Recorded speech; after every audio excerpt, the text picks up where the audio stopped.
The crystal glasses stopped clinking when Madison grabbed the gift box from Brandon's hands.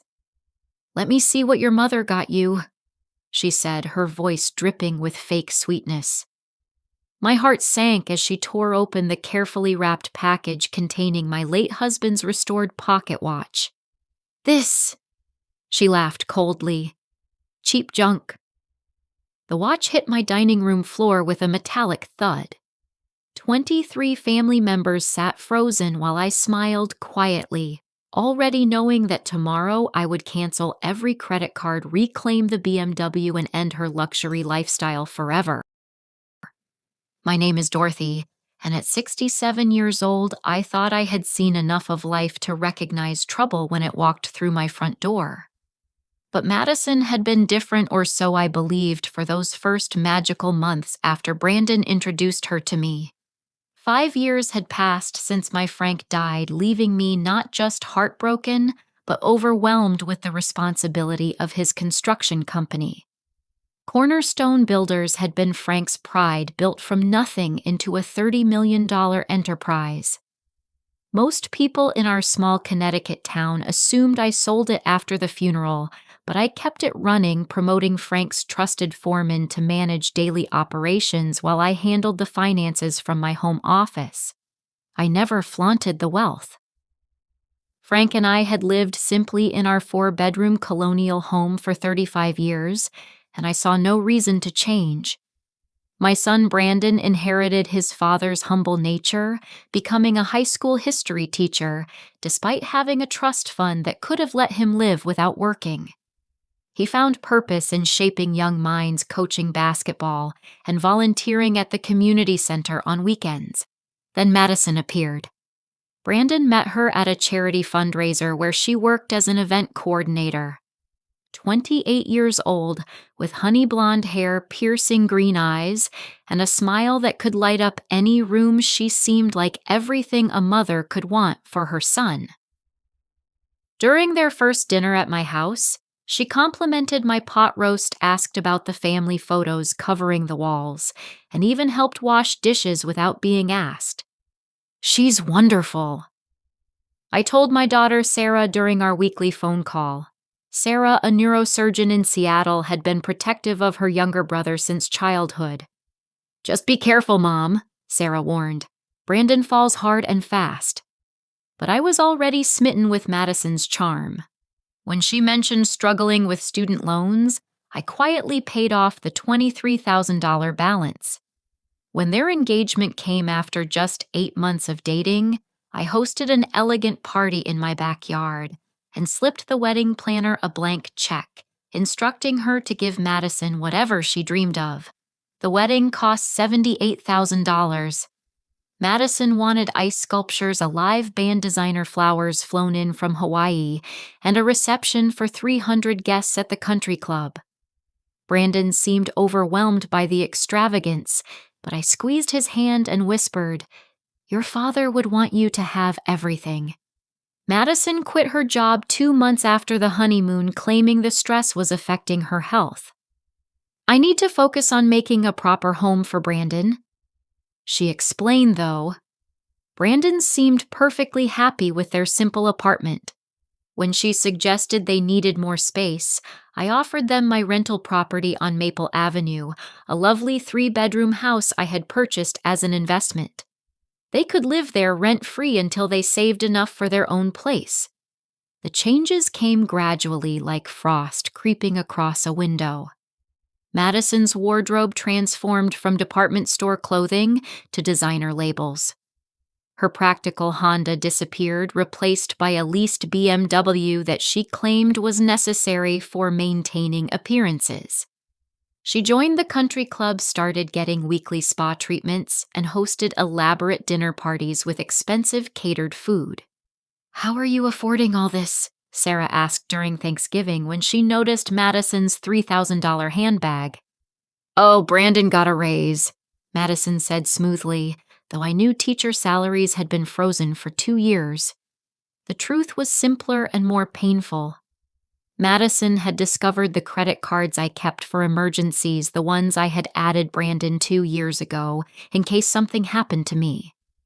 She convinced him to let her use them for household expenses, and he, trusting and conflict avoidant like his father, agreed without looking at the statements. I noticed the charges but said nothing. $400 at Nordstrom, $800 at a jewelry store, $2,000 for a weekend spa retreat with her friends. Each month the amounts grew larger, but I told myself this was temporary, that Madison was just adjusting to married life. Then came the birthday incident. Every year since Brandon turned 18, I tucked a check for $10,000 inside his birthday card, a tradition Frank started to teach our children about managing windfalls wisely. That year, I handed Madison the card at their house, asking her to give it to Brandon when he got home from coaching basketball practice. 2 weeks later, Brandon called. "Mom, I'm sorry I haven't thanked you for the birthday card. Things have been hectic." "Did you put the check in your savings?" I asked. "What check?" My stomach dropped. "The one in your birthday card." Madison gave me a card, but there was nothing inside. She said you must have forgotten to include it this year, that maybe you were having some memory issues. I found the canceled check 3 days later, endorsed with a signature that wasn't Brandon's, deposited into an account that wasn't his. But instead of confronting them, I started paying closer attention, documenting everything while maintaining my facade of the oblivious mother-in-law. Madison had been telling stories around town, painting herself as the dutiful daughter-in-law caring for an increasingly forgetful old woman. At the grocery store, I overheard her friend Jessica sympathizing about how hard it must be dealing with Dorothy's decline. At the beauty salon, her mother Gloria praised Madison's patience with her difficult mother-in-law. The construction company's success remained my secret weapon. Everyone assumed Frank had left me comfortable but not wealthy, maybe a modest retirement fund and the house. They didn't know about the commercial properties, the investments, the steady stream of income from government contracts.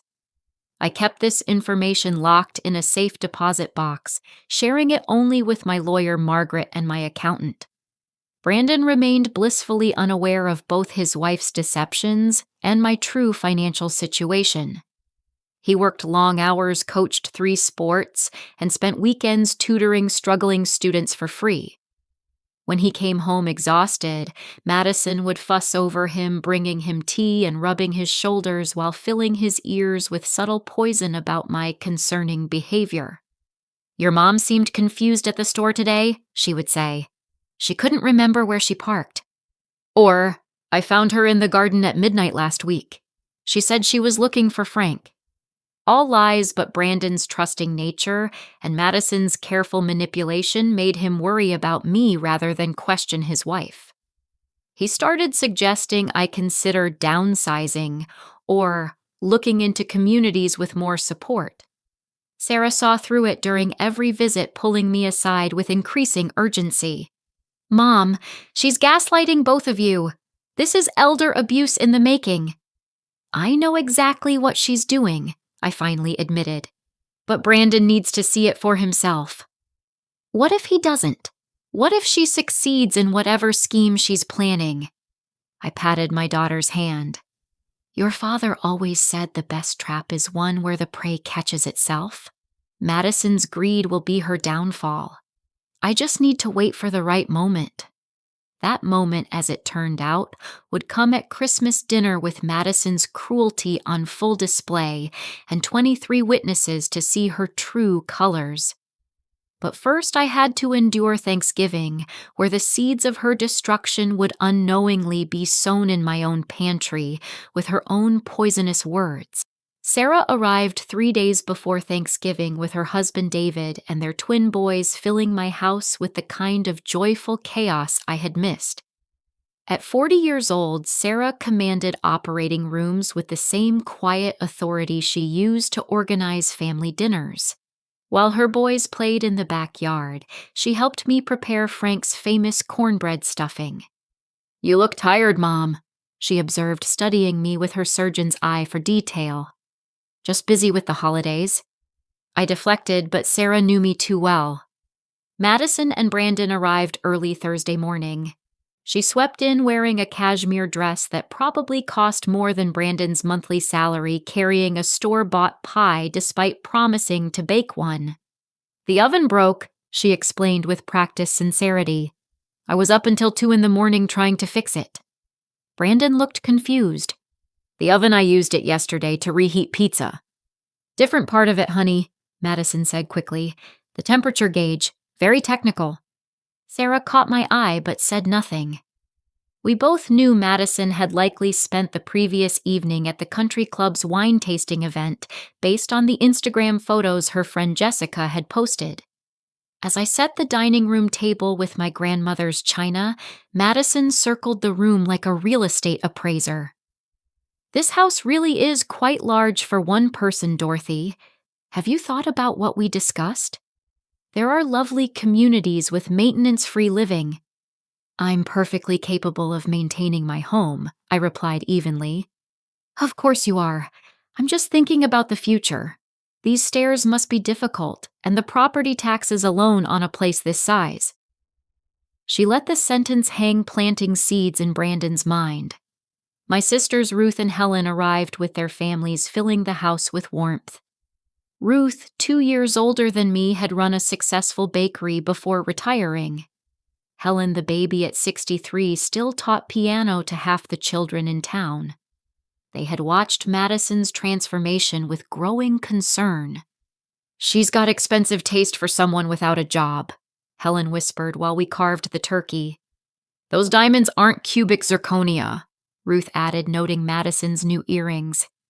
During dinner, Madison performed for the family like an actress auditioning for a role. She praised the meal while suggesting modern updates to my recipes. She complimented my housekeeping while pointing out areas that needed attention. Each barb was delivered with a smile poisoned honey that left witnesses unsure whether they had heard an insult or imagined it. "Dorothy, you really should let me help you organize the attic," she said while passing the green beans. "All those old papers up there are a fire hazard. Financial documents especially should be properly filed or shredded." My antenna went up. I had never shown Madison the attic where I kept 40 years of records in meticulous order. "How thoughtful of you to be concerned," I replied. "But everything up there is exactly where it needs to be." Sarah's husband David, a corporate attorney who specialized in fraud cases, shifted in his seat. He had been watching Madison with professional interest all afternoon. "Speaking of documents, Madison, did you ever finish that online accounting course you mentioned Brandon said you were thinking of going back to work?" Madison's smile flickered. "Oh, that. Yes, well, I decided my time was better spent supporting Brandon and helping Dorothy. Family comes first." "How noble," Sarah said, her voice neutral as surgical steel. After dinner, I was carrying dishes to the kitchen when I realized I had forgotten the gravy boat. Returning to the dining room, I heard Madison's voice from the pantry speaking in low, urgent tones on her phone. "Jessica, I'm telling you she's loaded. I found statements in the attic showing accounts worth millions. The construction company alone is worth 30 million. My blood chilled as I stood frozen in the hallway. No, Brandon has no idea. He actually believes his father left them comfortable but not rich. The old bat has been lying to everyone for years, pretending to be some middle-class widow while sitting on a fortune. There was a pause as Jessica responded. 3 more years. That's what my lawyer says. 7 years of marriage in Connecticut, and I can claim half of everything in the divorce, plus alimony. By then, I'll have enough evidence of her mental decline to contest any prenup or trust she tries to create. Another pause. I've been recording her. Yesterday, she called me by her daughter's name. Last week, she forgot what day it was. I edit the recordings, splice things together. My mom's friend works at a facility that specializes in memory care. Once Brandon agrees she needs help, we can get power of attorney. My hand gripped the door frame as rage and admiration battled in my chest. The girl was more cunning than I had imagined. The birthday check was perfect. $10,000, and Brandon thinks she forgot to include it. I've been putting half in our joint account and half in my separate one. If anyone asks, I'll say she gave it to me for household expenses but forgot. Jessica must have warned her about getting caught because Madison laughed. Please. She's so proud of being independent she'd never admit to Brandon that she's been paying for our entire lifestyle. I've got her credit card statements showing she's spending $20,000 a month. Who's going to believe that's normal? Either she's mentally incompetent or she's hiding assets from taxes. Either way, we win. I backed away silently, returning to the kitchen where Sarah was loading the dishwasher. We need to talk, I whispered, privately. Later that evening, after the guests had gone and Madison had dragged Brandon home early claiming a headache, Sarah and I sat in Frank's old study.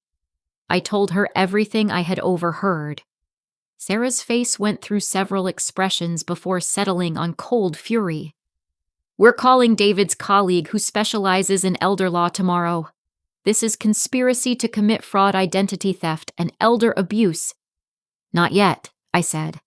She mentioned a lawyer, recordings, and a plan. I need to know how deep this goes. Mom, this is dangerous. If she's editing recordings and building a false case, then I need to build a real one.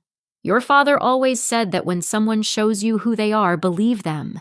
But in court, you need proof. Sarah reluctantly agreed but insisted on safeguards.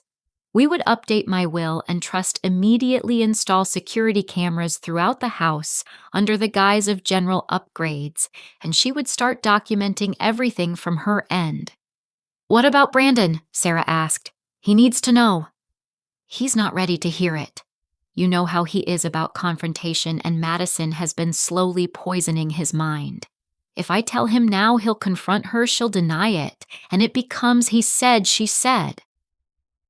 So what's your plan? I thought about Frank's pocket watch sitting in my jewelry box, the one he wore every day for 35 years, the one I had been planning to give Brandon for Christmas. An idea began to form. Madison's greed is her weakness. She can't resist showing off, putting others down, especially me. She needs an audience to feel superior. Christmas dinner will have the whole family there, including Frank's brothers and their wives. If I give her the right opportunity... Exactly. But first I need to prepare. Tomorrow I'm visiting the bank to set up new accounts she can't access. Then I'm calling my lawyer to update everything, and then I'm going shopping for security cameras and having a long talk with the BMW dealership about lease agreements. As Sarah hugged me goodbye the next morning, she whispered, "Be careful, Mom. Cornered animals are dangerous." So are protective mothers, I replied. Madison forgot that Brandon isn't her only family. She's about to learn what happens when you threaten a woman who built a $30 million company and raised 2 successful children. Frank always said I was too nice for my own good. Maybe it's time to prove him wrong. The trap was set. Now I just needed to bait it with something Madison couldn't resist the chance to humiliate me in front of everyone while stealing what she thought was worthless. The pocket watch would be perfect, a symbol of everything she misunderstood about real value versus superficial worth. The Monday after Thanksgiving, I drove to Hartford's finest watch restoration specialist. Marcus Webb had been in business for 40 years, his small shop tucked between a coffee house and a vintage bookstore. The bell above his door chimed as I entered, carrying the worn leather box that held Frank's pocket watch. "Mrs. Dorothy," Marcus greeted me warmly. "What brings you in today?" I placed the box on his pristine counter. "I need this restored to perfect condition by Christmas. It's for Brandon." Marcus opened the box reverently. The gold pocket watch had belonged to Frank's grandfather, passed down through 3 generations. The case was tarnished, the chain broken, but the inscription inside remained clear. "Time is precious waste, none of it. 1923. "This is a Hamilton Railway special," Marcus breathed. "These were made for railroad conductors who needed precise time. Your Frank wore this every day until..." Until the cancer made him too weak to wind it, I finished. Can you restore it? It would be an honor. Full restoration, new crystal chain repair cleaning the mechanism. I'll have it running like new. He calculated on a pad. Normally this would be $1,500, but for you, let's say $1,200. Make it $2,000, I said, and add a new inscription below the original to my beloved son carry forward Dad's legacy of integrity. Love Mom, 2024. Can you do that? Marcus nodded, his eyes misty. Frank was a good man. Brandon's lucky to have you. If only Brandon knew how lucky I thought, but kept my smile steady. From the watch shop, I drove directly to my attorney Margaret's office.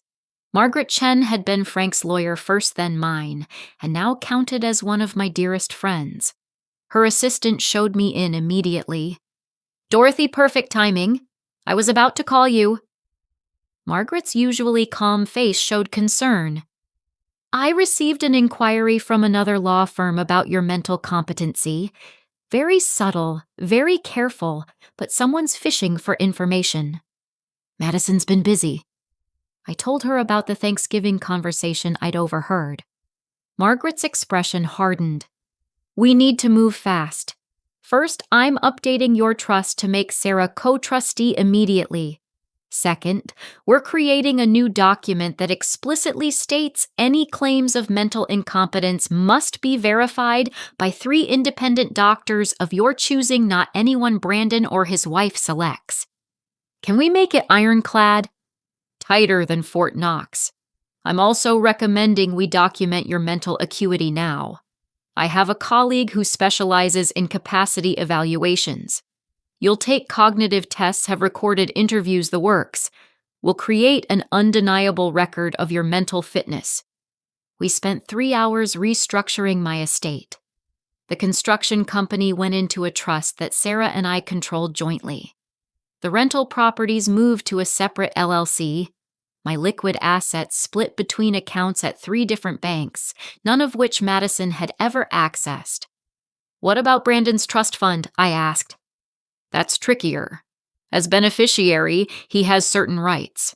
But I can add language requiring both trustees, you and Sarah, to approve any major withdrawals. Madison can't touch it without both signatures. Perfect. Now about those security cameras. Margaret smiled. Already ahead of you. My nephew runs a security company. He can install a full system this week completely invisible. Everything backs up to the cloud, accessible only by passwords you and Sarah control. I left Margaret's office feeling protected but sad. Preparing defenses against your son's wife felt like preparing for war against family. The security installation took 3 days. 8 cameras covered every angle of the first floor, 2 more watched the driveway and backyard. The attic, where Madison had somehow snooped, got special attention with a motion-activated camera and new lock. While workers installed equipment, I searched for evidence of Madison's intrusions. In the attic, I found disturbed dust patterns around my filing cabinets. Several folders had been photographed based on the angle changes. She'd been thorough, but careless, not realizing I marked everything with invisible ink that showed under blacklight. My neighbor Patricia stopped by during the installation. Trouble, Dorothy. This seems like a lot of security. Just being cautious, I said. There have been break-ins over in Westfield. Patricia lowered her voice. Is everything all right with Brandon and Madison? I saw her at the club last week drinking quite heavily at lunch. She was complaining about you to anyone who'd listen. What did she say? Oh, the usual, that you're getting forgetful, need help, too proud to admit it. Gloria was there encouraging her. Those 2 are thick as thieves lately. Gloria Harrison Madison's mother had raised social climbing to an art form. Divorced 3 times, each husband wealthier than the last, she'd taught Madison well. Her younger daughter Ashley worked as a paralegal at a firm known for aggressive divorce proceedings. Thank you for telling me, I said. I appreciate good neighbors who look out for each other. After Patricia left, I called the BMW dealership. Frank had bought every vehicle from them for 20 years, so the manager knew me well. "Mrs. Dorothy, what can I do for you?"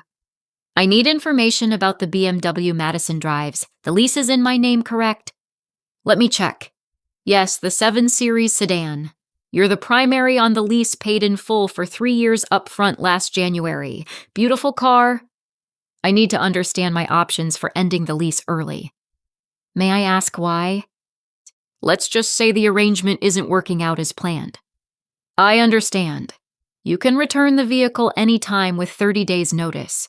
Since you prepaid, you'd receive a prorated refund minus a small termination fee." "And if I needed it returned immediately?" "For our valued customers, we can arrange pickup within 24 hours. Just give us the word." I thanked him and hung up, adding another piece to my chessboard. The next 2 weeks passed in careful preparation. I visited the cognitive specialist Margaret recommended, passing every test with flying colors. The doctor, amused by my perfect scores, asked why I needed the evaluation. "Insurance," I said simply. "Against what?" "Greedy relatives who mistake kindness for weakness." He laughed. "I see that more than you'd think. I'll write a report so thorough no one could question your capacity." I also made strategic purchases. A new safe for my bedroom bolted to the floor. Copies of all financial documents went to Sarah and Margaret. I even created a detailed inventory of valuable items in the house, photographing everything. Brandon called weekly, sounding increasingly stressed.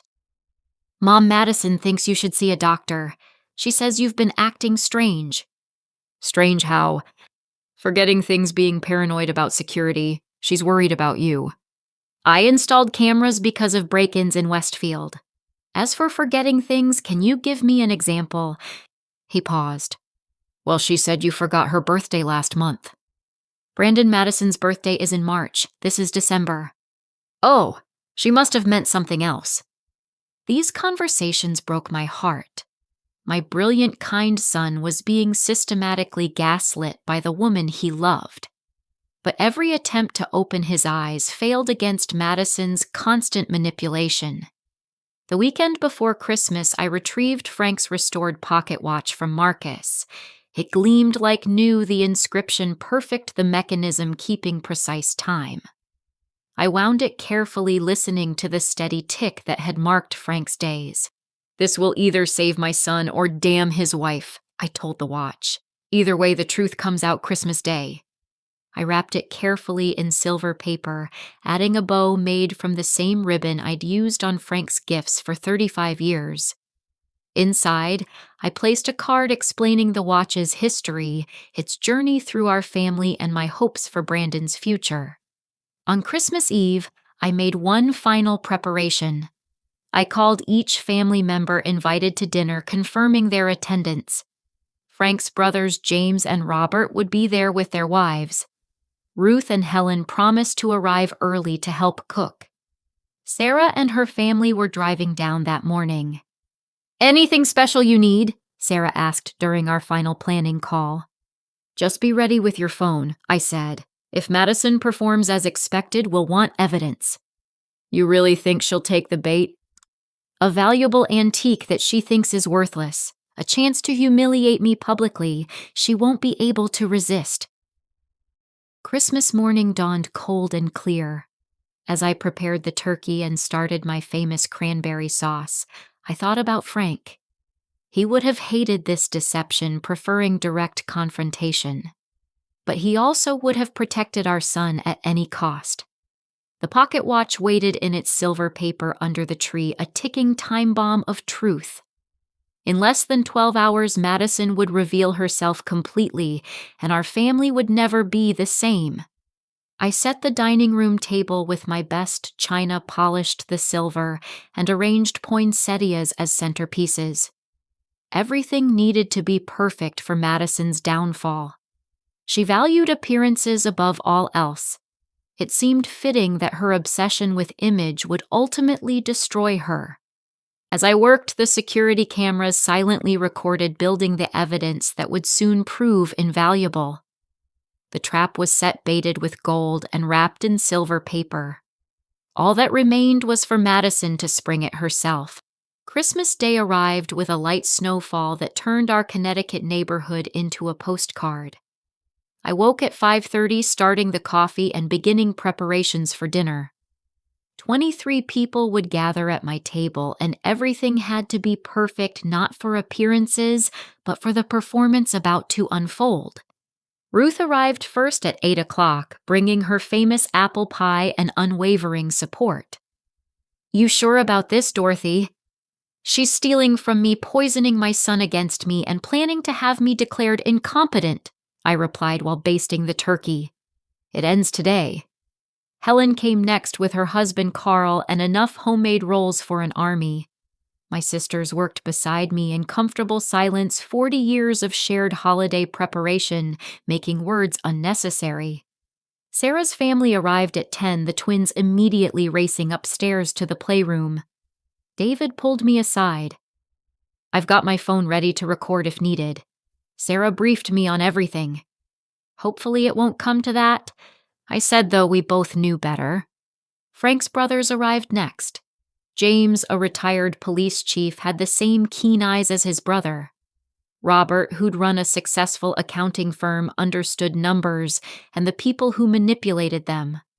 Their wives Susan and Barbara had watched Madison's transformation with growing disgust. "That girl's trouble," Barbara whispered while arranging cookies. Last month at the club, she tried to get Susan to invest in some pyramid scheme. By noon, the house filled with wonderful smells and family warmth. Everyone except Brandon and Madison had arrived. They were 30 minutes late then, 45, then an hour. Finally, at 1:15, their car pulled up. Madison entered like royalty granting an audience. She wore a red designer dress that probably cost $5,000, diamond earrings I recognized from a recent credit card statement, and an expression of barely concealed disdain. "Sorry we're late," Brandon apologized, carrying a small poinsettia. "Traffic was terrible." "The roads were empty," James noted quietly. "I drove the same route." Madison air-kissed my cheek. "Dorothy, you look tired. Are you feeling all right?" "At your age, hosting Christmas must be exhausting." "I feel wonderful," I replied.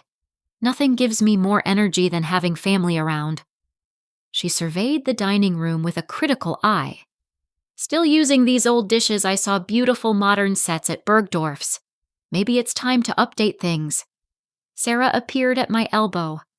"These dishes are grandmother's Limoges, worth about $20,000 for the set. But I suppose you prefer new things to family heirlooms." Madison's smile tightened. "Of course. How silly of me." Gloria and Ashley arrived fashionably late at 2 o'clock, completing Madison's support system. Gloria immediately began her passive-aggressive campaign. "Dorothy, dear, you must give me your recipe for turkey. Madison says you won't share family secrets, but surely you'd help your daughter-in-law learn." "I've offered to teach Madison many times," I said pleasantly. "She's never taken me up on it." "Well, she's so busy taking care of Brandon and helping you. She tells me you need quite a bit of assistance these days." Ruth stepped forward. "Dorothy needs about as much help as a 20-year-old. Now, would you like some punch, or did you bring your own bottle like last time?"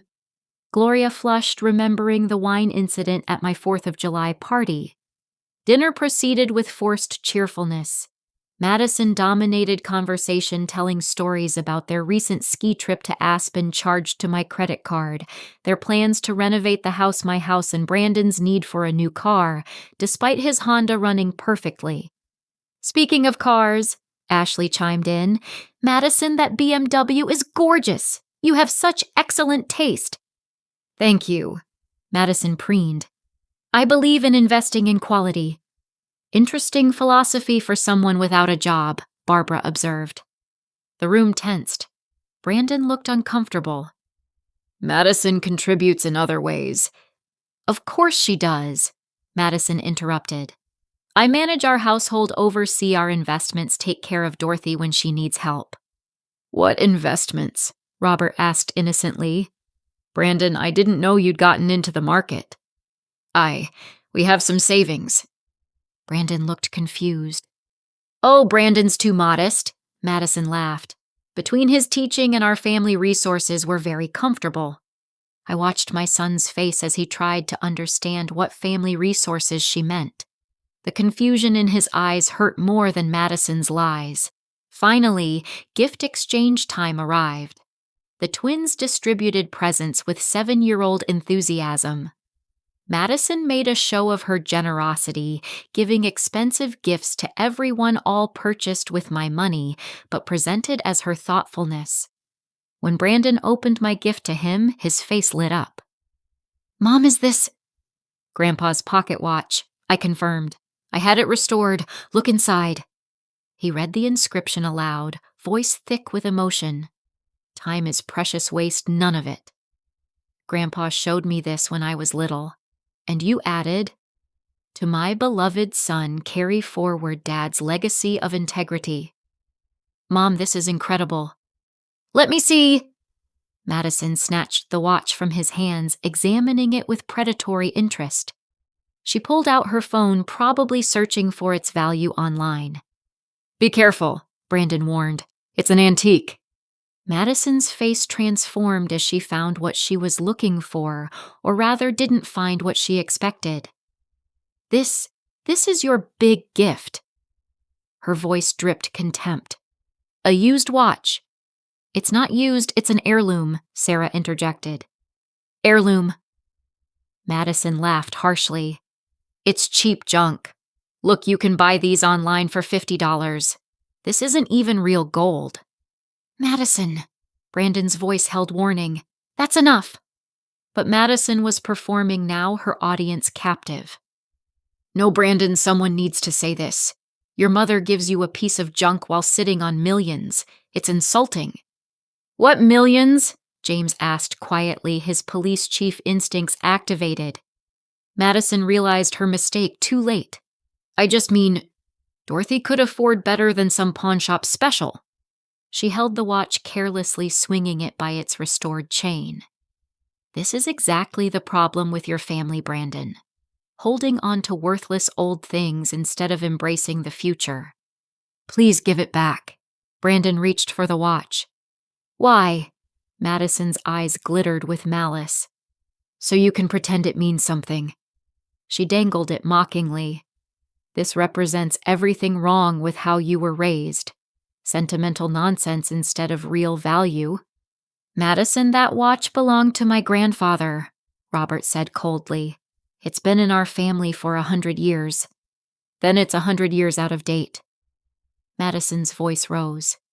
Just like this house, these dishes, and Dorothy's refusal to accept reality, she hoards wealth while giving her children scraps. The room held its breath. Even Gloria looked uncomfortable. Ashley filmed with her phone, probably thinking she was capturing Dorothy's humiliation. You know what Madison announced? This is what I think of cheap, meaningless gifts. She threw the watch. Time slowed as Frank's precious heirloom arced through the air and crashed onto my hardwood floor. The crystal cracked. The chain scattered into pieces. The sound echoed through the silent room like a gunshot. Brandon stared at the destroyed watch, then at his wife as if seeing her for the first time. The twins started crying. Sarah's hands clenched into fists. James and Robert stood slowly, 40 years of police and military training visible in their posture. I remained seated calm as a frozen lake. Inside, my heart raged at the destruction of Frank's watch, but outside I smiled. Madison had just given me everything I needed. Well, I said into the silence, I think dinner is finished. Madison, realizing she'd gone too far, attempted damage control. I'm sorry, I just get emotional about Brandon being undervalued. Stop talking, Brandon said quietly. He knelt, gathering the watch pieces with shaking hands. Everyone, please excuse us. We need to leave. But dessert? Gloria protested weakly. Now, Brandon's teacher voice brooked no argument. As Madison gathered her coat, she whispered to Ashley loud enough for me to hear, "Don't worry. By next Christmas, we'll be hosting in this house." I smiled wider. By next Christmas, Madison would be in prison. The door closed behind them, leaving 21 shocked people in my dining room. Ruth broke the silence. "Dorothy, I'm so sorry about Frank's watch." "Don't be," I said, standing. "Marcus has another crystal. The chain can be repaired, but Madison just destroyed more than a watch. She destroyed any claim to innocence." David held up his phone. "I got the whole thing on video." Ashley's recording would be even more damning, showing her sister's premeditated cruelty. "What happens now?" Helen asked. I looked at the security camera hidden in the corner, its red light steadily recording. "Now we have dessert. Tomorrow Madison learns what happens when you mistake kindness for weakness." Sarah hugged me. "You knew she'd do it." "I hoped she wouldn't. But yes, I knew her need to hurt me publicly would override any sense. The watch was bait. Her cruelty was the trap." We salvaged Christmas dinner, though the joy felt muted. The family rallied, sharing stories of Frank and the watch memories Madison couldn't destroy. But everyone knew this was the calm before the storm. That night, after everyone left, I sat in Frank's study with the broken watch. It could be repaired, unlike the trust Madison had shattered. I wound the mechanism, grateful Marcus had restored it so well that even Madison's violence couldn't stop its heart from beating. "Tomorrow," I told Frank's photo. "Tomorrow she learns that throwing away our gift was the biggest mistake of her life." The watch ticked steadily in my hands, counting down the hours until Madison's world collapsed.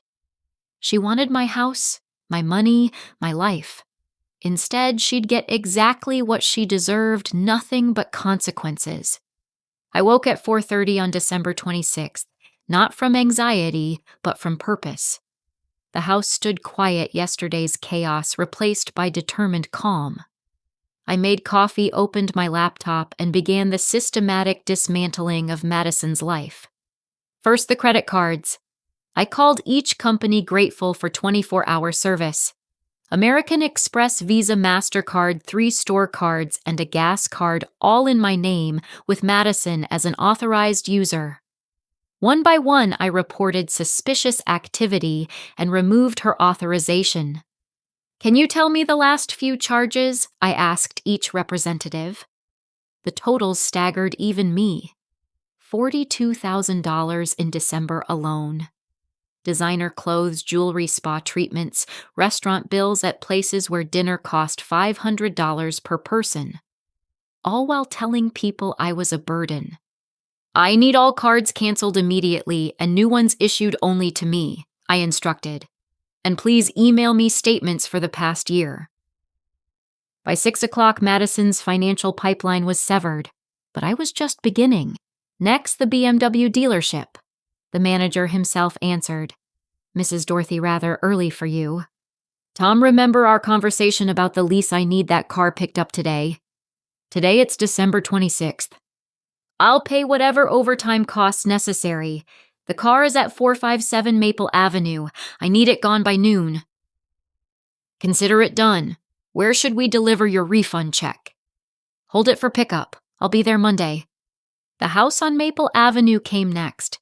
Since they paid no rent and had no lease, they were technically month-to-month tenants at will. Connecticut law required 30 days' notice, which I'd prepared weeks ago. I printed the formal eviction notice, including documentation of their failure to pay rent for 3 years. At 7:30, Margaret called. "I'm at the office. How are we doing?" "Credit cards canceled, car retrieval in motion, eviction notice ready." "What's your status?" "I've prepared cease and desist letters for Madison's false claims about your mental state. Also, I reviewed the footage David sent. Madison's actions constitute destruction of property, possibly assault, given how violently she threw the watch. We can file charges." "Not yet. Let's see how she reacts to losing her funding first." Sarah texted at 8. "Brandon just called. Madison tried to buy coffee and her card was declined. She's melting down. I smiled, imagining the scene. Madison probably berated some poor barista, demanding they run the card again, insisting there must be a mistake. By 9 o'clock, I was dressed professionally and driving to Maple Avenue with the eviction notice. The street was quiet, most people still on holiday vacation. I parked behind Madison's BMW knowing it would be gone within hours. Brandon answered the door in pajamas, looking exhausted. "Mom, what are you doing here?" "I need to speak with both of you. It's important." Madison appeared behind him, still in a silk robe that probably cost more than most people's rent. "Dorothy, rather early for a visit, isn't it?" "This isn't a social call." I handed Brandon the envelope. "This is your 30-day notice to vacate. You've lived here rent-free for 3 years, but that arrangement is ending." "What?" Madison's voice hit a pitch that probably shattered glass. "You can't evict us. This is our home." "No, this is my property which I've generously allowed you to occupy. That generosity ends today." Brandon read the notice, confusion clear on his face. "Mom, I don't understand. We pay rent." "No, Brandon, you don't. Check your bank records. You've never paid a cent." "But Madison handles—" He turned to his wife. "You said you pay $800 a month from our joint account." Madison's face cycled through emotions like a slot machine. There must be confusion. Dorothy, you know how forgetful you've been." "Stop." I pulled out a folder. "Here are 3 years of bank statements showing no rent payments. Here's the deed showing I own this house. And here's a cognitive evaluation from last week showing my memory is perfect." Brandon stared at the papers. "Madison, explain this." "She's lying," Madison shrieked. "She's trying to break us up because she's jealous. She can't stand that you love me more than her." "I also canceled the credit cards you've been using to steal from me," I continued calmly. $42,000 just in December. Over $200,000 total in 3 years. "Those were gifts," Madison protested. "You gave them to me." "Show me one email, text, or card where I offered you gifts. Just one." Madison's mouth opened and closed like a fish. Behind her, I heard truck brakes. Through the window, I saw a flatbed from the dealership. "Oh, and Tom from the BMW dealer is here for the car." I held out my hand. "Keys, please." "You can't take my car." Madison lunged forward, but Brandon caught her arm. "Madison, stop. Mom, what's happening?" I looked at my son with all the love and sorrow in my heart. "What's happening is that I've been protecting you from the truth. Your wife has been stealing from me, lying to you, and planning to have me declared incompetent to steal my estate. I have recordings of her admitting it." "Recordings." Madison went pale. "From Thanksgiving. You really should check for security cameras before discussing your criminal plans in someone's home." The tow truck driver knocked. I answered, confirmed the pickup, and watched Madison race outside in her robe, screaming at the driver. He ignored her professionally loading the BMW while she threatened lawsuits. Brandon sank onto the couch, head in his hands. "Mom, I'm so confused." I sat beside him, touching his shoulder gently. "I know, sweetheart.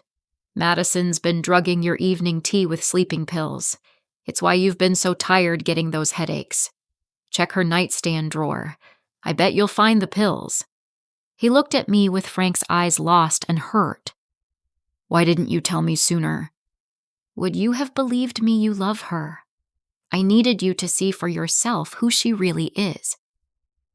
Madison stormed back inside, mascara streaming down her face. "Brandon, call a lawyer. Your mother has lost her mind." "Actually," I said, standing, "you should call a lawyer. A criminal defense attorney specifically." I pulled out another envelope. "This is a cease and desist order. Stop telling people I'm mentally incompetent or I'll sue for defamation. My lawyer has already contacted the facility where your mother's friend works.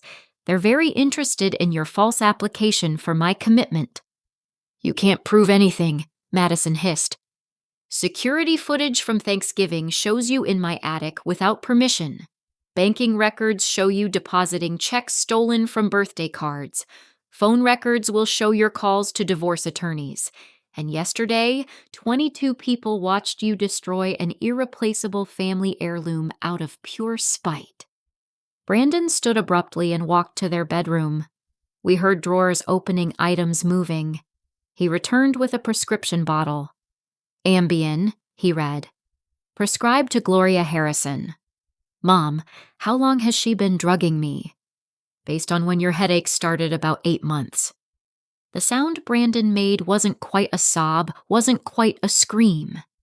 Pure betrayal vocalized. Madison tried one last manipulation. Brandon, baby, I did it for us. Your mother is rich but selfish. She was never going to share. I had to protect our future. By poisoning me.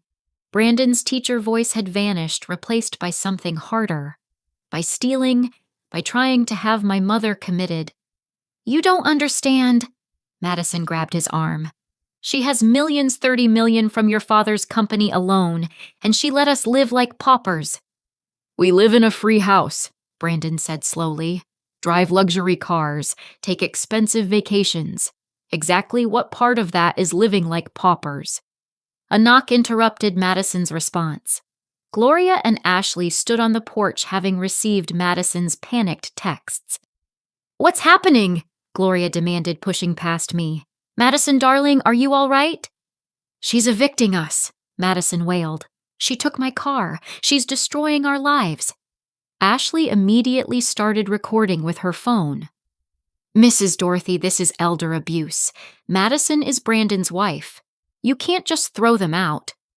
I can evict non-paying tenants from my property, I replied. I can cancel credit cards in my name. I can reclaim vehicles I lease, all perfectly legal. We'll sue, Gloria threatened. Madison has rights, marital assets. Sarah's voice came from behind me. Actually, she doesn't. My daughter entered with David and another man I recognized as his law partner specializing in fraud cases. You see, Sarah continued, we did some research. Madison, are you aware that bigamy is a felony in Connecticut? The room went silent. Madison's face drained of all color. That's ridiculous, she whispered. David's partner stepped forward. Marcus Thompson, currently residing in Newark, New Jersey. Married to Madison Elise Harrison on June 14, 2018. No record of divorce in any state database. That's impossible, Brandon said. We got married in 2021. We filed for a license. With fraudulent documents, Mr. Thompson confirmed. Your marriage is invalid. Madison is still legally married to Marcus. Madison collapsed into a chair. Gloria's mouth hung open. Ashley dropped her phone. Furthermore, Sarah added, we've been in contact with Marcus's mother, Eleanor. She's very interested to learn Madison's whereabouts, considering Madison stole $80,000 from her before disappearing. Eleanor is pressing charges. I want them out, I said firmly. Today. You can't. Madison suddenly re-energized. 30 days. The notice says 30 days. That was before I knew you were a bigamist who drugged my son, I replied. Now it's a crime scene. Brandon, pack what's yours. Madison and her family can arrange their own accommodations. Brandon moved like a sleepwalker, throwing clothes into a bag. Madison tried to follow, but Sarah blocked her. Let him pack in peace. You've done enough damage. This isn't over, Gloria snarled. We'll fight this. With what money? I asked pleasantly. Madison's credit cards are canceled. Her car is gone. Her fake marriage gives her no claim to Brandon's assets, and soon she'll be too busy fighting fraud charges to bother us. Ashley found her voice. You planned this. You set her up. No, I corrected. I gave her every opportunity to be the daughter-in-law I hoped for. She chose greed over family. I simply stopped enabling it. Brandon emerged with 2 suitcases and a box. He looked at Madison like she was a stranger. 3 years. 3 years of lies. Brandon, please, Madison reached for him. "Don't." He pulled away. "My mother welcomed you, loved you, gave us everything, and you tried to destroy her." He turned to me. "Can I stay with you while I figure things out?" "Your room is always ready," I said, hugging him tightly. We left together, Sarah and David flanking us protectively. Behind us, Madison screamed threats and pleas in equal measure. Gloria demanded we return to discuss terms. Ashley frantically made calls, probably to their shady lawyer. As we drove away in convoy, Brandon in his Honda, me in my Subaru, Sarah and David following, I glimpsed Madison in the rearview mirror. She stood in the driveway in her designer robe, surrounded by the material goods she valued above relationships, finally understanding that she'd thrown away real treasure for fool's gold. The pocket watch wasn't the only thing she'd broken yesterday. She'd broken the illusion she'd carefully maintained, and without that mask, she was just another criminal whose schemes had finally caught up with her. But the watch could be repaired. So could Brandon's life. And so could our family, stronger for having the poison removed. 2 days after Christmas, I called a family meeting at my house. The security footage from the holiday disaster had been copied, the financial records organized, and Madison's web of lies documented in a thick folder Margaret prepared. Everyone who'd witnessed the Christmas scene gathered in my living room, plus a few additions. Brandon sat between Sarah and me, still processing the devastation of his false marriage. He'd barely spoken since moving back home, spending hours reading through bank statements and text messages, uncovering 3 years of deception.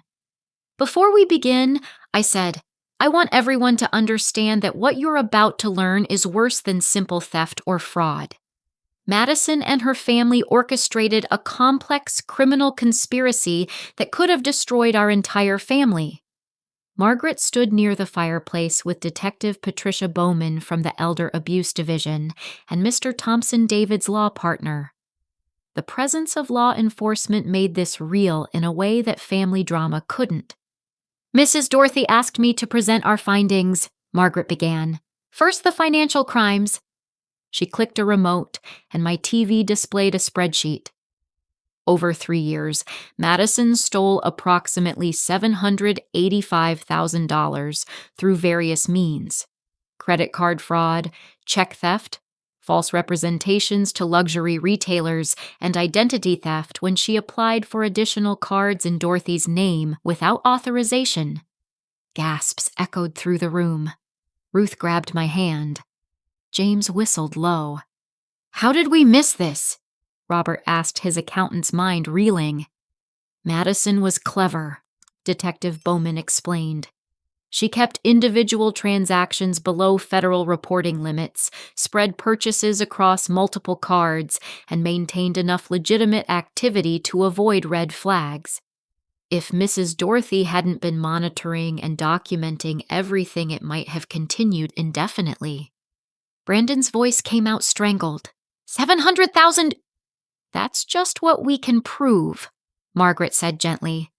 "There may be more hidden in cash transactions or gifts to accomplices." Sarah pulled up bank records on her laptop. "Look at this pattern. Every time Mom gave Brandon money for birthdays or holidays, Madison deposited it within hours. She intercepted every gift for 3 years. "The birthday check," Brandon whispered. "You did give me $10,000. She said you forgot." "Every year, sweetheart," I confirmed. 30,000 total, all stolen." Mr. Thompson took over. "Now regarding the bigamy charges. Madison Elise Harrison married Marcus Thompson in Newark, New Jersey on June 14, 2018. Here's the marriage certificate." Another image appeared on screen. Madison in a white dress smiling beside a man who looked disturbingly similar to Brandon. "They never divorced," Thompson continued. "Madison simply disappeared one day with Marcus's mother's life savings. Eleanor Thompson has been searching for her for 3 years. She's already filed charges in New Jersey." "So our marriage was never legal?" Brandon asked. "Legally, you're single. Always have been. which protects you from any financial liability for Madison's crimes. Helen's husband Carl spoke up. What about Gloria and Ashley? They knew about this. Detective Bowman nodded. We have evidence of conspiracy. Gloria's bank records show regular deposits from Madison matching stolen amounts. Ashley used her paralegal access to create false documents and research Dorothy's assets. They're both facing charges. There's more, Margaret said quietly. And this is the hardest part. The screen changed to a phone record. Madison was in regular contact with Dr. Harrison Crenshaw from Sunset Manor, a memory care facility. She scheduled an evaluation for Dorothy without her knowledge, claiming power of attorney she didn't have. When I asked, though I suspected the answer, January 3rd next week. The plan was to have you committed based on edited recordings and false testimony from Gloria and Ashley. The room exploded in angry voices. James stood, his police chief instincts inflamed. Robert demanded to see the evidence. Ruth cried. But Brandon's silence was loudest of all. We need to discuss Marcus's mother, Detective Bowman said when the room calmed. Eleanor Thompson is driving up from Newark tomorrow. Madison's crimes against her mirror what she attempted here, but successfully.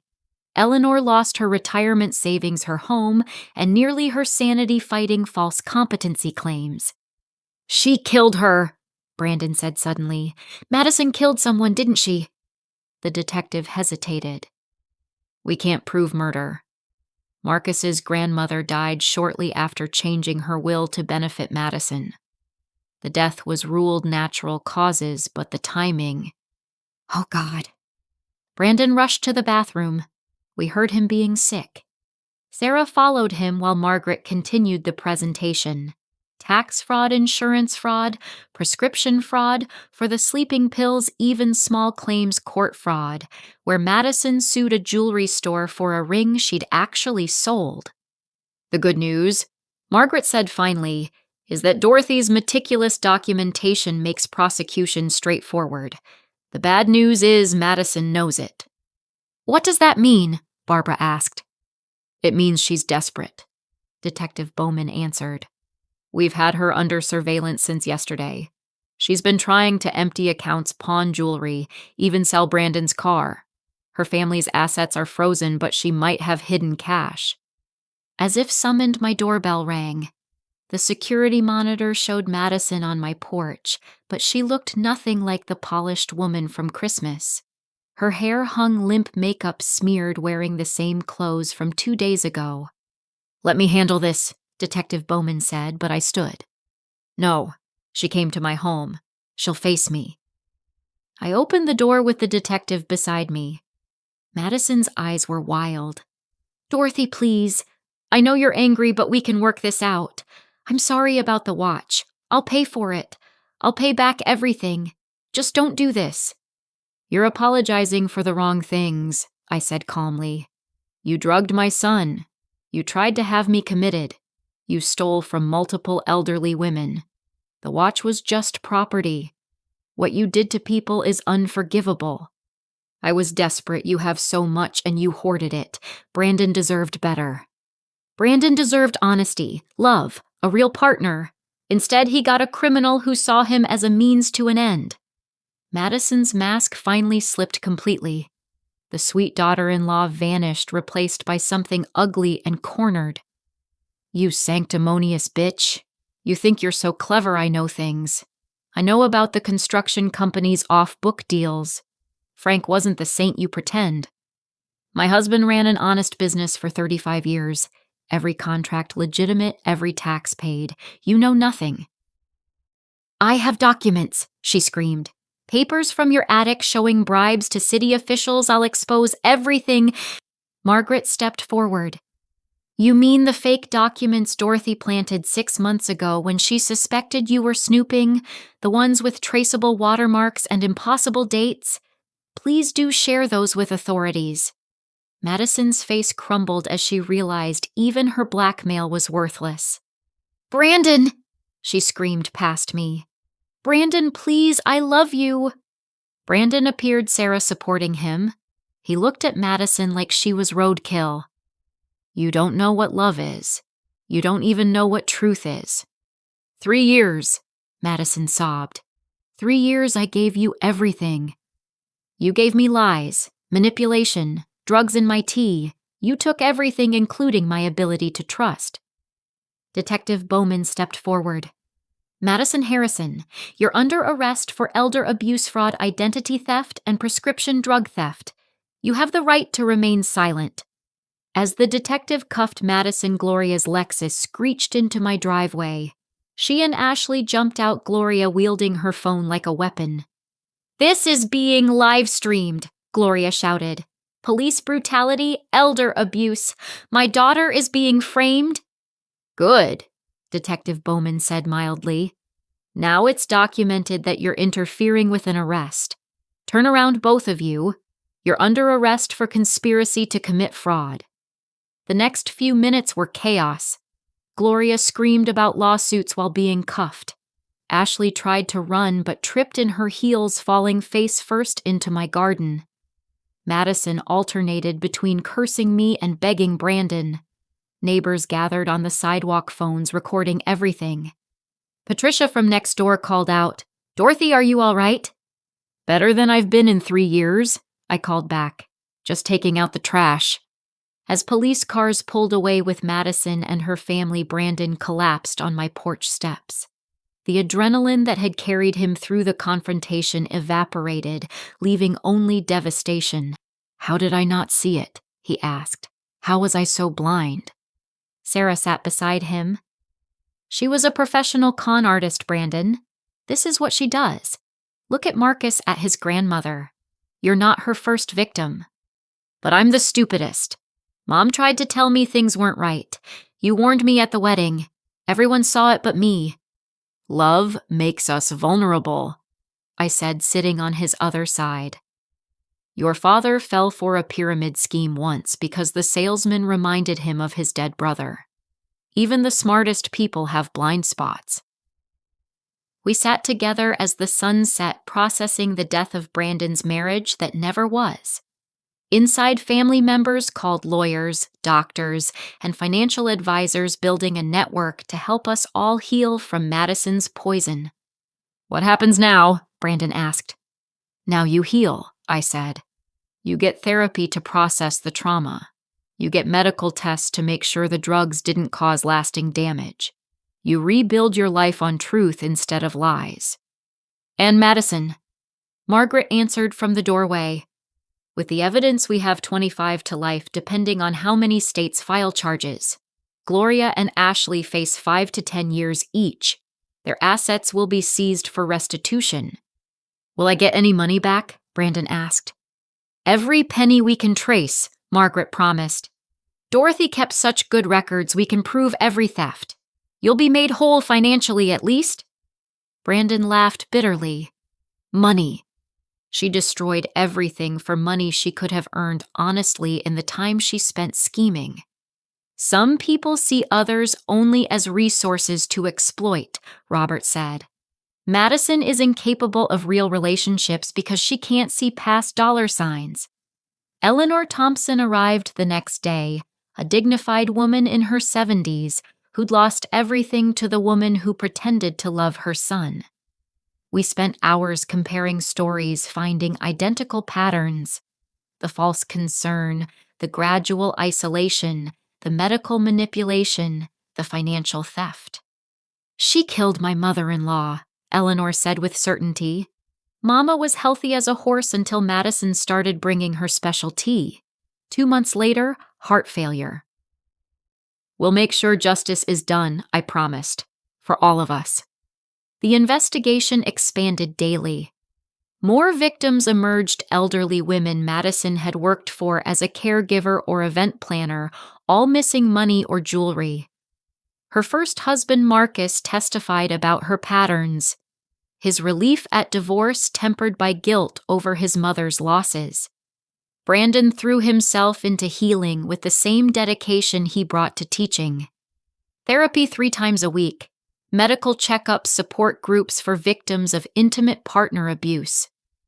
The sleeping pills had caused some liver damage, but nothing permanent. The emotional scars would take longer. "I keep thinking about the pocket watch," he told me one evening as we sorted through his possessions, separating his from hers. "She couldn't see its value because she can't see any value beyond price tags. But I bet she looked up its worth. I bet she thought she was destroying something worthless to hurt you." "She was," I agreed. "But not the watch. She was destroying her last chance at redemption.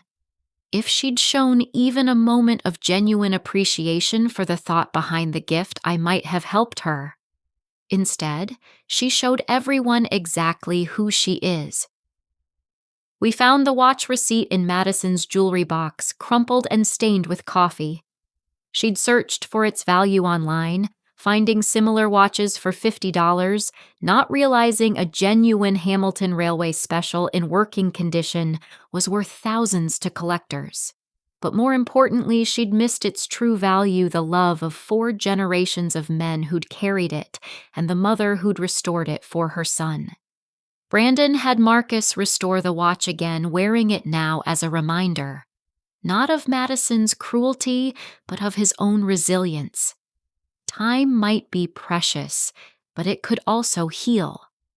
The watch that marked Madison's downfall became the symbol of Brandon's recovery, ticking steadily toward a better future. The complete unraveling took months to finish. Properties were seized, accounts, frozen restitution calculated. Madison's house of cards collapsed entirely, taking her mother and sister with it. But from those ashes, something stronger emerged. Brandon, free from manipulation, rediscovered his passion for teaching. I learned to trust my instincts rather than doubt them. Our family grew closer through shared adversity. Madison had intended to destroy us for money. Instead, she'd given us something priceless, the knowledge that we could survive anything together, and the wisdom to recognize wolves no matter how convincing their sheep's clothing. 6 months later, on a warm June morning, I stood in the courthouse hallway waiting for Madison's sentencing. The federal building's marble floors echoed with footsteps as victims' lawyers and family members gathered for the conclusion of Connecticut versus Harrison et al. Brandon walked beside me, transformed from the broken man on my porch steps into someone stronger, clearer. He wore his grandfather's pocket watch on a new chain, checking it periodically. "Almost time, Mom." The courtroom filled quickly. Eleanor Thompson sat in the front row with Marcus, both having traveled from New Jersey. Behind them, 4 other elderly women Madison had defrauded during her career as a caregiver. Sarah flew in from Seattle with David, determined to see justice done. Madison entered in an orange jumpsuit shackled at wrists and ankles. The designer clothes were gone, replaced by prison issue. Her honey blonde hair showed dark roots. Without makeup and privilege, she looked ordinary, smaller somehow. Gloria and Ashley sat at separate defendant tables, their plea deals requiring testimony against Madison. They'd each confessed to their roles, throwing Madison under the bus to reduce their own sentences. Judge Patricia Hensworth, known for her stern handling of financial crimes, reviewed the charges. "Madison Elise Harrison, you stand convicted of 47 counts, including elder abuse, identity theft, wire fraud, mail fraud, prescription fraud, and attempted poisoning. Before sentencing, do you have anything to say?" Madison stood her lawyer beside her. "Your Honor, I want to apologize to everyone I hurt. I was desperate and made terrible choices. I'm not a bad person, just someone who lost her way. I ask for mercy and the chance to make amends." "You had 3 years of chances," Judge Hensworth replied coldly. 3 years during which Dorothy showed you nothing but kindness. You responded with escalating crimes. You drugged Brandon Harrison nightly. You stole from multiple elderly women. Evidence suggests you may have hastened the death of Barbara Thompson through poisoning." "That was never proven," Madison protested. "No, but your pattern is clear. You're a predator who targets vulnerable people, particularly the elderly. Your apparent remorse comes only after capture. I see no genuine rehabilitation potential." The judge turned to the victims. "Would anyone like to make a statement?" Eleanor stood first, dignified despite her losses. "Madison stole more than money. She stole my faith in humanity. My husband worked 40 years for our retirement savings. Gone in 6 months. My mother-in-law died believing her own family had abandoned her because Madison isolated her. I'll never recover financially, but seeing justice helps me recover spiritually." One by one, victims spoke. Margaret Chen, not a victim, but representing my interests, detailed the full scope of Madison's plans to have me committed. The conspiracy reached deeper than we'd known, including bribes to medical professionals and forged diagnoses. Brandon took the stand last. "I struggle with what to say. Madison wasn't just my wife. Legally, she was never my wife at all. She was a fiction a character performed to access my mother's wealth. Every kiss was calculated. Every 'I love you' was a lie. She poisoned my tea while smiling at me. She made me doubt my own mother, the woman who'd given us everything.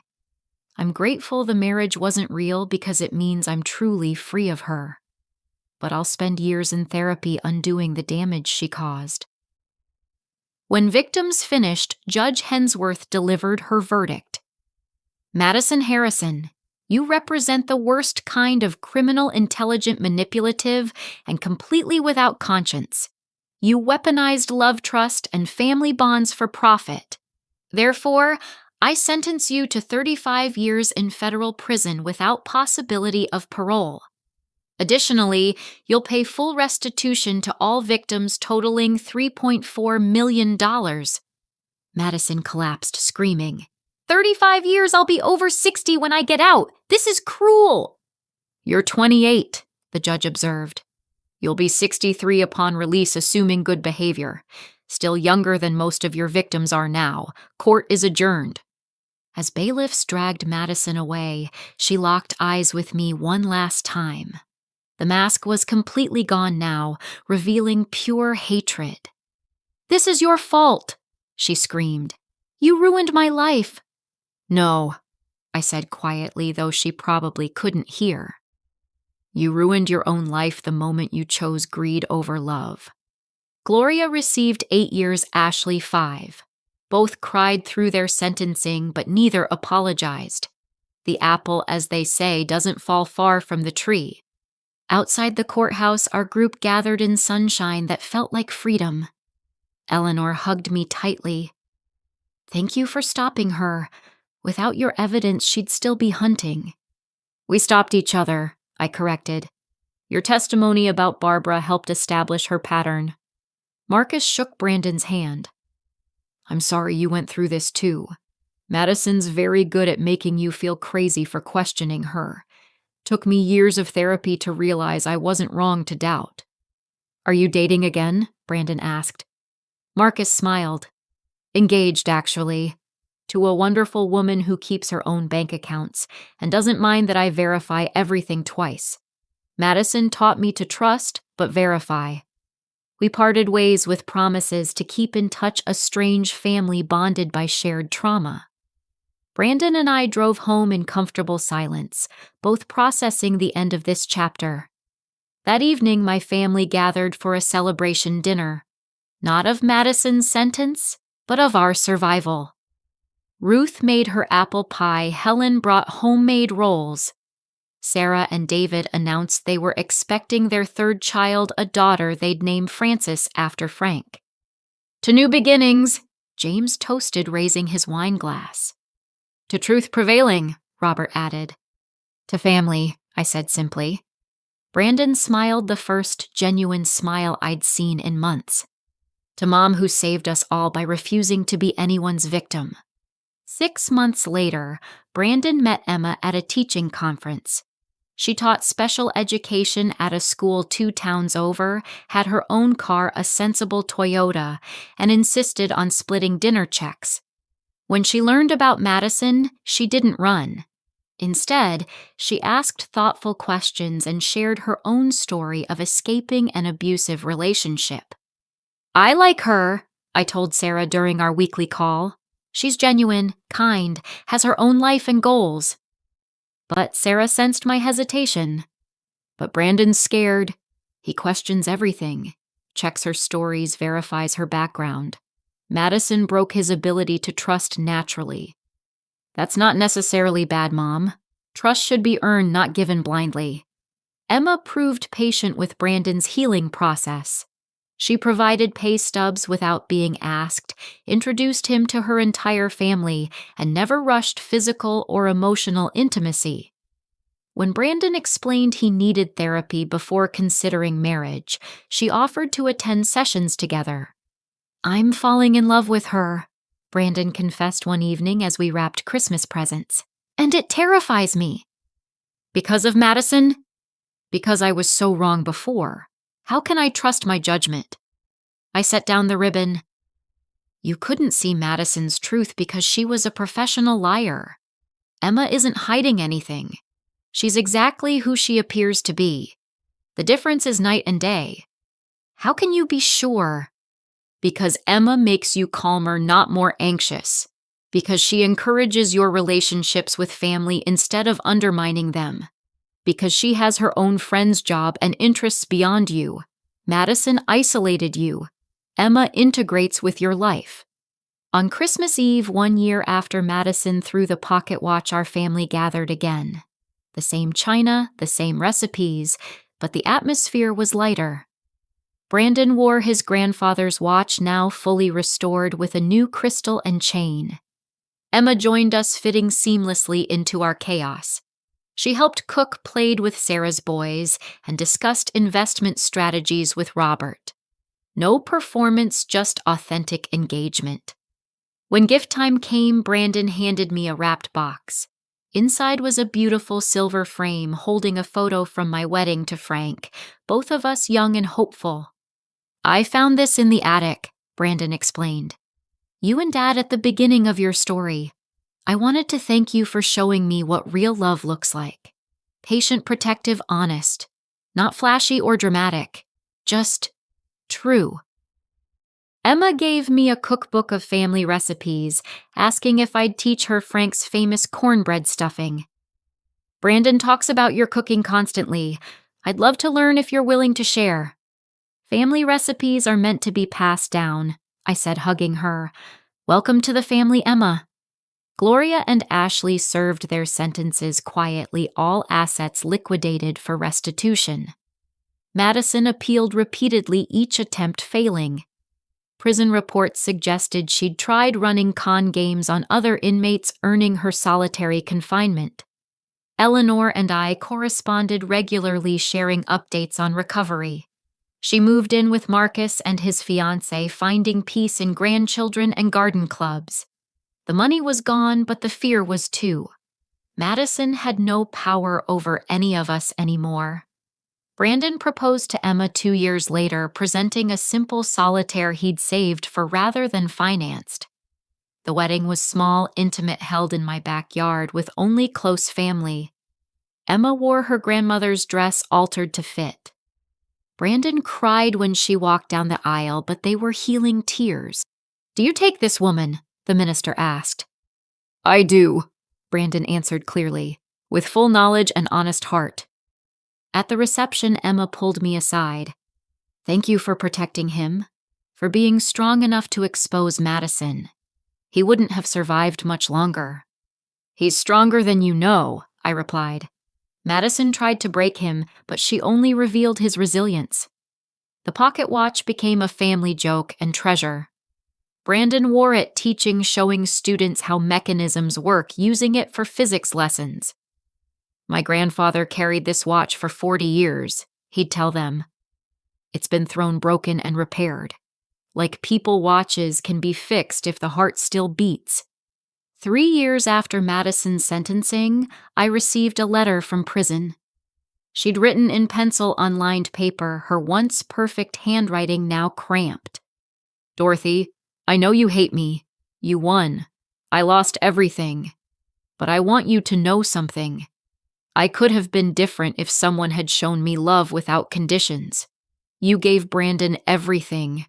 My mother gave me nothing but schemes and greed. I'm not excusing what I did, just explaining. Maybe in 30 years, when I'm old like you, I'll understand what I threw away. Madison. I showed the letter to Brandon and Emma over dinner. Emma, now pregnant with their first child, shook her head. Still manipulating. Still refusing real responsibility. Brandon studied it carefully. She's right about one thing. She could have been different. Mom offered her unconditional love for 3 years. She chose to exploit it instead of accept it. I filed the letter without responding. Madison was the architect of her own tragedy, but dwelling on it served no purpose. We had built new lives on foundations of truth, not the shifting sand of her deceptions. 5 years after that Christmas disaster, I hosted the holiday again. The table overflowed with family Brandon and Emma's twin daughters, Sarah's 3 children, new babies from cousins, elderly aunts still telling embarrassing stories. Frank's watch, now Brandon's daily wear, ticked steadily on his wrist. "Tell the watch story, Grandma," one of the twins demanded. "Which part?" I asked, though I knew. "The part where the mean lady threw it and you got brave." I pulled her onto my lap. "Well, sometimes people do mean things because they don't understand real value. They see something old and think it's worthless, not realizing age makes it more precious." Brandon caught my eye and smiled. We'd transformed Madison's cruelty into a family legend about resilience, truth prevailing, and the danger of mistaking kindness for weakness. The children would grow up knowing their grandmother stood strong against evil, their father survived betrayal, and their family bonds proved unbreakable. As snow began falling outside, I thought about Frank. He would have hated the drama, but loved the outcome. His watch had done more than mark time. It had marked the moment our family chose truth over comfortable lies. "Time is precious," I concluded the story. "Waste none of it on people who don't value you." The twins nodded solemnly, then ran off to play. Around me, my family laughed, argued, and loved with the easy warmth Madison had tried to steal. She'd wanted my money, my house, my life. Instead, she'd given me something priceless, the knowledge that I could protect those I loved and the wisdom to teach others the same strength. Somewhere in federal prison, Madison marked days on a calendar 35 years stretching ahead. But in my warm house full of genuine love, time flew by in moments of joy.